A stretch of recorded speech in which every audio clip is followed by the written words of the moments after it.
भारत में पेट्रोल और गैस के दाम बढ़ते ही हर आम आदमी की जेब पर असर पड़ता है। लेकिन आज एक बड़ा सवाल खड़ा हो रहा है, क्या आने वाले समय में भारत में ऑयल और गैस की समस्या बढ़ने वाली है? और अगर ऐसा हुआ तो क्या पेट्रोल, डीजल और एलपीजी के दाम फिर से बढ़ सकते हैं? इस वीडियो में हम समझेंगे कि आखिर भारत में ऑयल और गैस की असली स्थिति क्या है, दुनिया में क्या चल रहा है और इसका असर आम लोगों पर कैसे पड़ सकता है।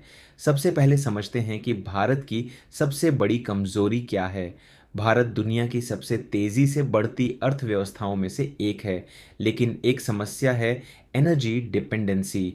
भारत अपनी ज़रूरत का लगभग 85% क्रूड ऑयल बाहर से इंपोर्ट करता है। इसका मतलब साफ है, अगर दुनिया में ऑयल की कीमत बढ़ती है तो भारत में भी पेट्रोल और डीजल महंगे हो जाते हैं। और यही वजह है कि भारत की इकोनॉमी पर ग्लोबल ऑयल मार्केट का बहुत बड़ा असर पड़ता है। अब सवाल है कि दुनिया में ऐसा क्या हो रहा है जिससे ऑयल और गैस की चिंता बढ़ रही है। पिछले कुछ सालों में ग्लोबल एनर्जी मार्केट बहुत अनस्टेबल हो गया है। कभी जियोपॉलिटिकल टेंशन्स, कभी सप्लाई चेन प्रॉब्लम, कभी प्रोडक्शन कट। जब भी दुनिया में ऑयल प्रोडक्शन कम होता है या डिमांड ज़्यादा बढ़ती है तो इंटरनेशनल मार्केट में क्रूड ऑयल महंगा हो जाता है और इसका सीधा असर भारत जैसे इंपोर्ट डिपेंडेंट देशों पर पड़ता है। अब बात करते हैं नेचुरल गैस की।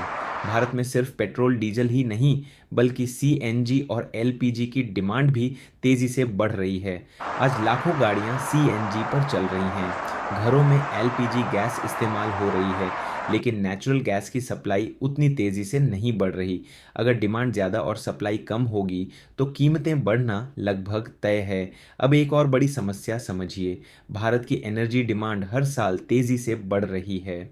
जैसे जैसे पॉपुलेशन बढ़ती है, इंडस्ट्रीज़ बढ़ती हैं, कार्स और ट्रांसपोर्टेशन बढ़ते हैं, एनर्जी की ज़रूरत भी बढ़ती जाती है। एक्सपर्ट्स का मानना है कि 2030 तक भारत की एनर्जी डिमांड आज से लगभग दोगुनी हो सकती है। इसका मतलब है कि फ्यूचर में ऑयल और गैस की ज़रूरत और भी ज़्यादा होगी।